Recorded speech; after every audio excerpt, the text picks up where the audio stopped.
What's going on, guys? Welcome back. Today I'm doing something a little bit different than the guides that I have been doing, because actually I got some feedback from somebody who I actually genuinely think is a crazy person, but it made me think a little bit about what I was doing and about maybe the way that my guides were perceived. So I wanted to do this video just to be clear about some stuff and also just to give you guys kind of an update on the state of the metagame. So basically, I got some feedback saying, Wolfey, hey! You're keeping all the best guides to yourself, and you're not posting good stuff. And I wanted to be very, very explicitly clear right now that with my guides, I intend them as, like, entry-level VGC guides so that people who are overwhelmed by VGC are able to enter into the game and start playing. They're not intended as, these are, like, extremely high-level, like, VGC sets, because I think that for the most part when you're using top level VGC strategies, you're using them specific to your team, and so I don't think that general guides are honestly the best way to go there. And also, while I try to make my guides like as good as possible, I do sometimes like miss things because I don't always test every single one of the Pokemon extensively that I use, and so because of that, there are some sets that I've missed, and I wanted to make an update video kind of giving you guys the what I would say is the state of the metagame and the best sets at the moment for some of the Pokemon that I've already covered.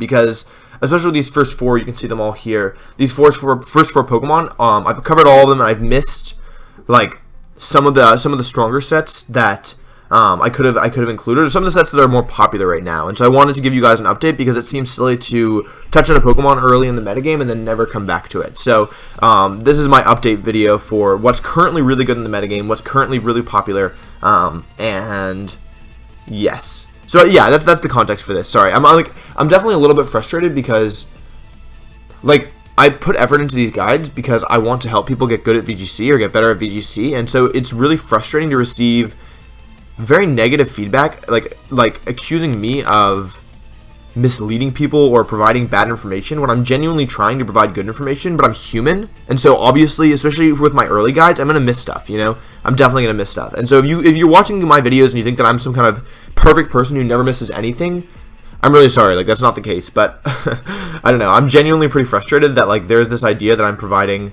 bad information intentionally. So yeah, that's my rant. So let's just jump into the video. Basically, Tapu Koko, one of the more popular Pokemon at the moment. Electric Fairy typing. I've covered this already. Mostly for these first two at least. First three, none of the EV spreads I really looked into in depth because this is more about the sets and not the actual EVs. So I'm not claiming anything about these EVs. These are just like what I think is standard at the moment. So basically, special Tapu Koko with a Life Orb to boost its special attack. Obviously, Tapu Koko has higher physical attack, and so looking at it, I assumed that the physical sets would be more popular, but special makes a lot of sense. Access to 2 strong spread moves with Dazzling Gleam and Discharge. Poke Alex actually dropped Discharge in favor of Taunt, so that's also an option, but it does make you weaker to opposing Marowak because Marowak can switch in for free. Some people have also used Focus Sash in Tapu Koko, but because Tapu Koko is often paired... Actually, no, actually, people just, like... Because Tapu Koko loses a lot of damage output with a Focus Sash instead of a Life Orb. Hidden Power Ice has also been used on the set, I think, over the Discharge slot, because it does OHKO, opposing Garchomp and Salamence. But in general, I think Discharge is the most popular option, because, again, opposing Marowak can switch in very safely if you don't have Discharge and protect their partners very safely. Like if they have Marowak Celesteela and you don't have Discharge, Celesteela can heavy slam you for free, especially once they know that you don't have Discharge. So yeah, basically the idea with the EVs is just to be as fast and strong as possible. There might be a more efficient set. You could potentially go Modest if you didn't care about speed ties, but for the most part, I think these are the more common EVs. Yes. Next up is Tapu Lele. So this isn't the most... I don't think this is the most popular Tapu Lele set. I think we've seen a lot of Scarf. But both Aaron Zhang and Nils, who got second at the London International, Aaron placed top 8 at the London International, used a variant of this set. Aaron had substitute over Taunt.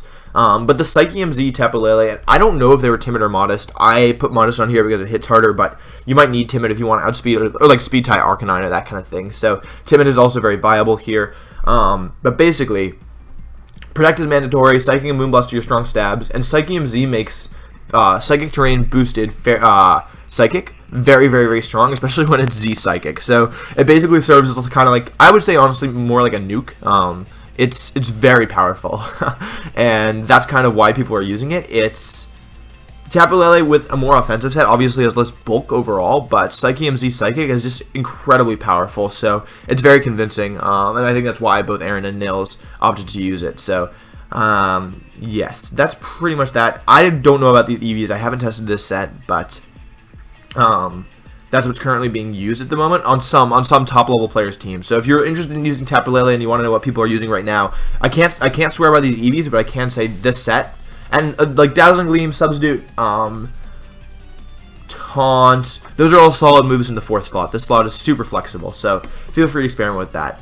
Next up, we have this Araquanid set. So I want to give a quick shout out to Gavin Michaels. I really recommend following him on Twitter. He's okay. First of all, he's actually hilarious. Like, he's super funny, and he's a genuinely good guy, and he's also 2013 national champion. He just won a regional in 2017, and he's like a great team builder and a good person. So overall, I recommend like interacting with Gavin if you can, because he's so smart. And basically, as you can see here, I've already opened it up, but Gavin won a regional, as I mentioned last weekend, and he was really generous and posted the report of his team. So you can see he's got a Magnus. He's got a lot of really cool Pokemon. He played Hard Trick Room, which is something we haven't seen yet. And he had some cool Pokemon, including, where is it? Araquanid. So he had an Araquanid with Waterium Z. And like, I made an Araquanid video, but I didn't touch on the Waterium Z set just because I didn't think about it, but it's super strong. So basically, this is Gavin's Araquanid set. Again, you can probably change the EVs a bit and maybe get more bulk, or yeah, actually probably just get more bulk if you're going to change anything, but Araquanid already is a pretty good natural bulk. So the idea with this set is Waterium Z Liquidation is, again, kind of like this nuke, where if you hit something with it and it's not resisted, even if it is resisted, it's going to do a lot of damage. And so that's kind of the current set at the moment. Leech Life, I think Anosh also used, so Anosh got second at the San Jose Regionals, and he used Normalium Z Stockpile set. That's also an option. I think, in general, that set is less strong than... Like, on Anosh's specific team, I think it was phenomenal, but in general, I think it's less strong than this Waterium Z Liquidation set. And I believe Anosh had Lunge over Leech Life as well, so you can mess around with that slot as well. But yes, this basically the idea with this Araquanid is that it just hits so incredibly hard that yeah, it's just difficult to stop. So I actually played against a Waterium Z Araquanid in London, and it's one of the things that I lost to. So yeah, I have respect for it. Although I did lead Politoed, so it was hitting very hard. If you ever want to laugh a lot, run Waterium Z Liquidation, Calx, and Rain. It hits very hard. Yeah.